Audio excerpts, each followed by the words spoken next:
So I'm going to talk about stories today. And one of the stories I'm going to tell is a little bit like the one you just heard. It involves my son Caleb. And it's really going to be about how Caleb shows us this pathway to what I call the optimal world. And he's in the audience today. He's sitting over there. And I come from a family of storytellers. My wife, Christine Simikaitis, is a gifted storyteller. She's here. And my son, Elijah, is the most imaginative storyteller I know. But we're all storytellers. Storytelling is not the province of the great authors of our culture. It is something that we all engage in every day, maybe every minute of our lives. It's like breathing. And I invite you to think about how many stories you tell each day. Someone asks you, how was your day? It's like, oh, I was driving in the snow and this jerk cut me off. My lover didn't send me chocolates on Valentine's Day. My boss gave me a raise, right? Our stories that we tell have heroes and villains. They transmit values and knowledge. They shape how we think about others. They condition how we know ourselves. Right? They influence how we imagine our social relationships. They're incredibly powerful things that we do when we tell stories. Now, even think about how you know yourself, and think about all the stories that others told about you growing up. That's where your identity came from. This is how you were as a child. Remember how you used to do this? Remember when we went on vacation here and this happened? So many even of your memories that you claim to your own identity are stories others have told you. Now, stories aren't just about our individual identity either. They have social power. They can even defy reality. Take racism, for example. What is racism? Well, it's a set of stories we are told about people of other ancestries or skin colors or what have you, and it conditions how we think about people before we even know them. And there are real consequences to this. So, for example, if we think about the disproportionate number of people of color in our prisons, this has a lot to do, arguably, with our predisposition in this culture to view people of color in particular ways. We have a really powerful story about meritocracy in our culture, right? If you work hard, you will succeed. One of the results of this is that when we see people who aren't succeeding, we tend to engage in judgment. Well, they're lazy. They're not deserving. Right? And this influences public policy, right? Will we cut off food stamps? Will there be public assistance? Even though we know in reality, we have statistics that tell us for every job available, there are 3 applicants. So this is what I mean by stories can defy reality. They very powerfully shape how we think. This is why it's so important that we tell good stories, stories that create a humane world, stories that make us think about ourselves in positive ways, that draw the positive energies of others so we can be the most productive, creative culture we can be. They're so powerful in part because we don't even acknowledge their power. The disciples asked Jesus, why do you speak in parables? And his answer was, well, the people, in seeing they do not see, in hearing they do not hear. Meaning, I can speak to you in abstract moral precepts and tell you the truth as I see it, but it's not going to sink in the same way a story does. Stories sink into our bones, just like prejudice. Stories we're told about people, they sink into our cells, our muscles. They guide our actions and behaviors without us really thinking about them. So they enchant us.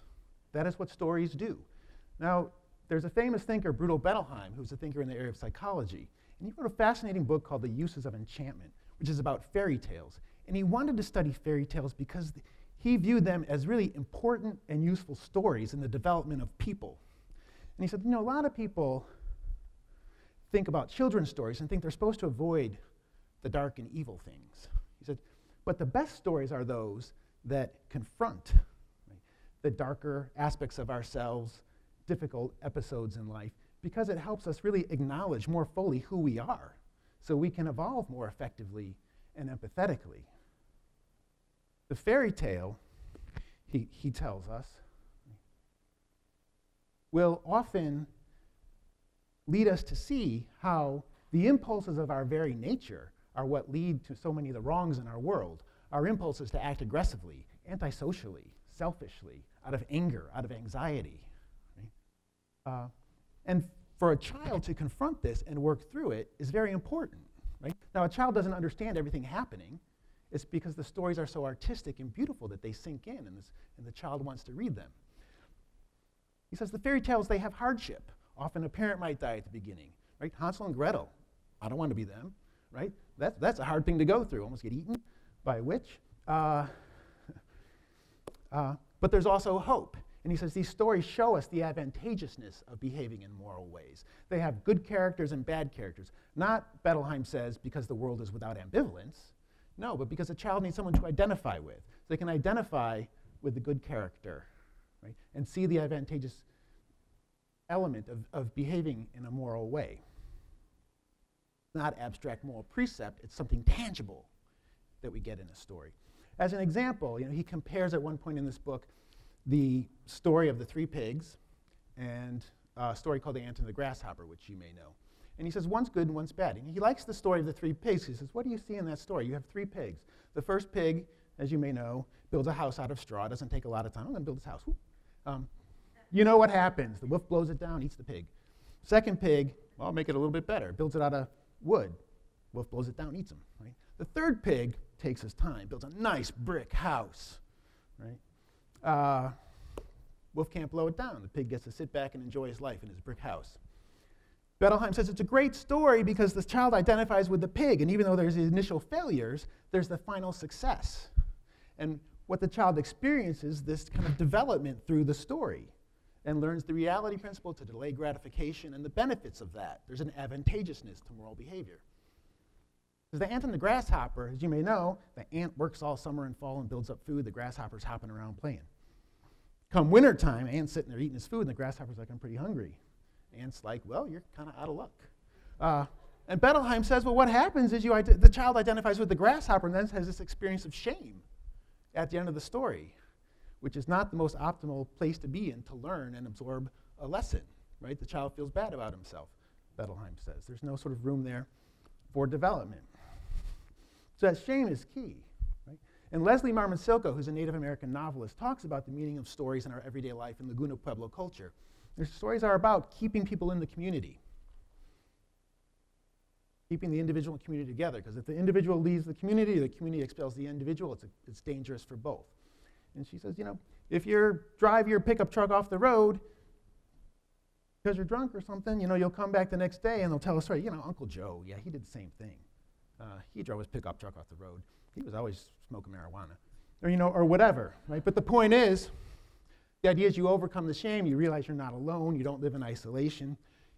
Others survived it. You can survive it. We're all flawed. We stay together and we move on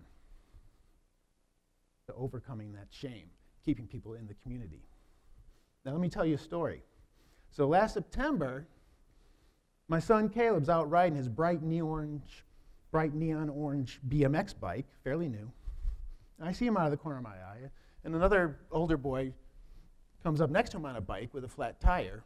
And apparently I've learned, he said, hey, cool bike kid, you mind if I take it around the block for a ride? Is it fast? Why don't you count and see how quickly I come back? Well, as you might guess, needless to say, since you know the title of the story, the boy doesn't come back. Caleb's very upset. I tell him, look, you trusted someone. You didn't make a mistake. At a minimum, we got a bike with a flat tire, but that's not good enough for me because I'm a father, and you can imagine, you mess with my son.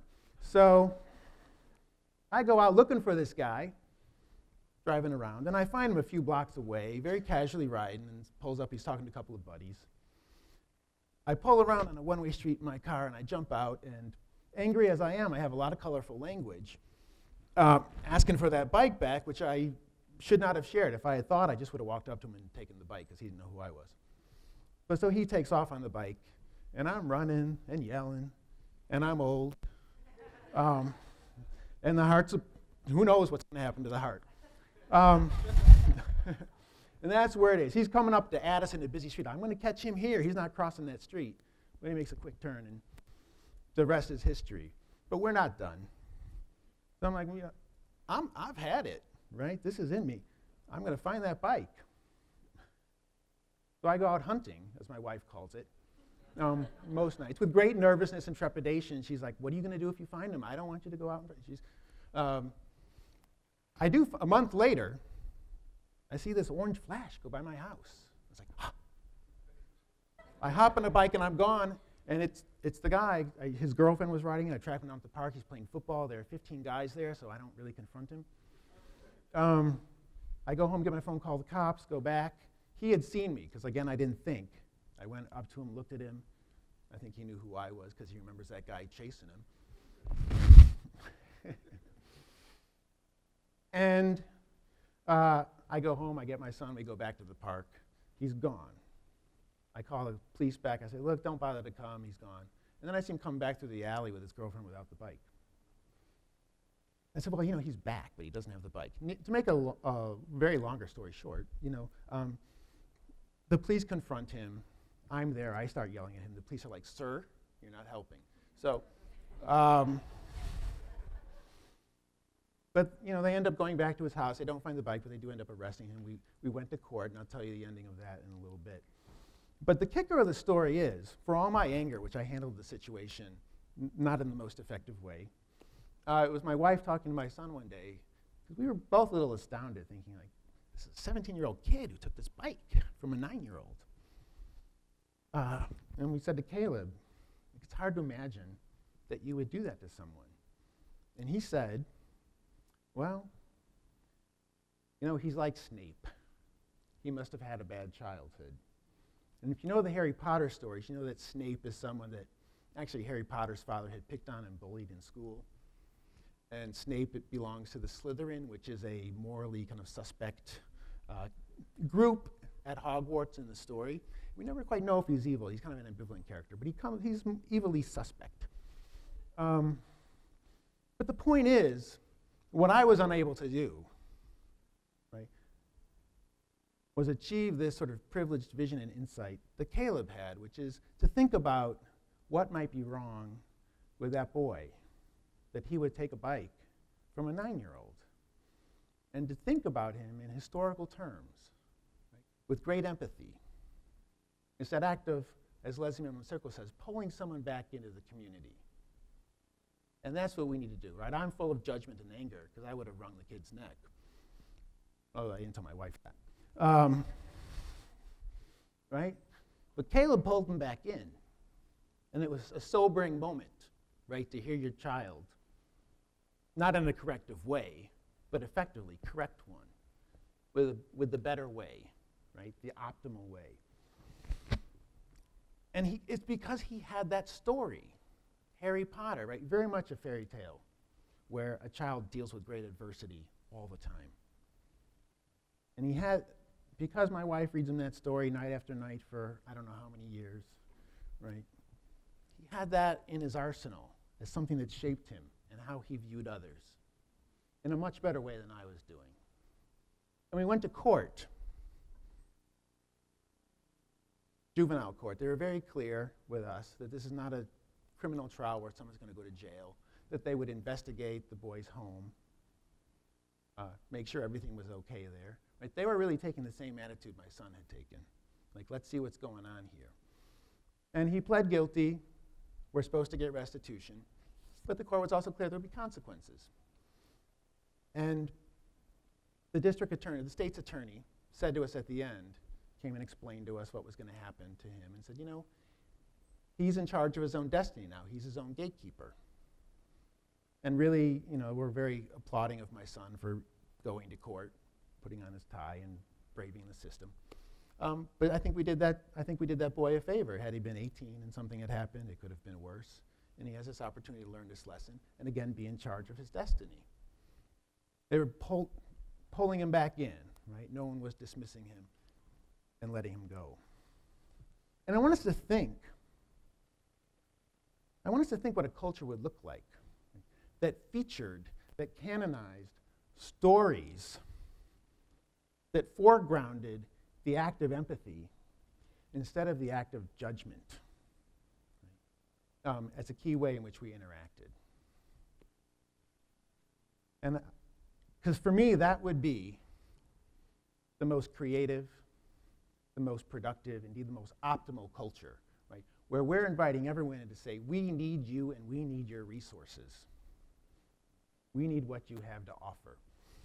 And as I move towards the conclusion, I want to talk about a favorite story of mine that does this. And it kind of dovetails with some things that have been talked about today. But Anzi Jezierska was a early to mid 20th century writer, immigrant writer. And she has a little story I like called America and I. And it's about her own experience coming to America. And she comes to America and she says, it's not the typical way we think about immigrant stories, where I'm coming here to make my fortune. She says, I want to come here because I want good work that I can't have in Russia. I want a work that allows me to give everything I have in me, fully expressive. And needless to say, she gets some pretty crappy jobs, highly exploitive, very unsatisfying. But one day she goes to a talk by an efficiency expert who says, the new way we do business, right? It's in the interest of the business to find out what's best in people, to find out what the worker can offer and get that person doing it. And she says, indeed, this is efficiency. This is efficiency. Right? And she starts to imagine a world where, why wouldn't that be the most efficient world? Where you say, hey, what do you have to offer? What's your greatest creative gift? Let's get you doing that. Right? We have narratives and stories that say, you must start at the bottom, you must suffer, you must work your way up, you must pay your dues. And she says, I don't really get that. She doesn't quite put it that way, this is me saying it, but she doesn't get it. She doesn't get it. And by the end, she says, I imagine an America. And she ends up making it, but she looks back. Unlike others who look back and say, well, I did it, you could do it. She says, I look for an America that is too kind-hearted, too generous, too open-minded to turn away anyone with the gifts that they have to offer. And she imagined an America where you come in and say, what is it that you have? Let's get you doing it, right? The most creative world is the one where we're using all the creativity that people have. And to me, that's a good story. That's a good story, not one we hear a lot, right? And I wanted you to imagine a world as this guy imagined. This is Caleb. And this is how he imagined the world, right? He could look at someone, and he, with his Harry Potter glasses, right, and say, this is what this person has to offer. Let's pull them back in. Because we even, as a culture, it costs us a lot to put someone in jail and waste them. It's not just the waste of a person. We're also devoting social resources to pay for the waste. But I want you to imagine, man, imagine the good stories. Imagine the vision that Caleb has. And just that. Think about the possibilities and just imagine. Thank you, good people at Northeastern.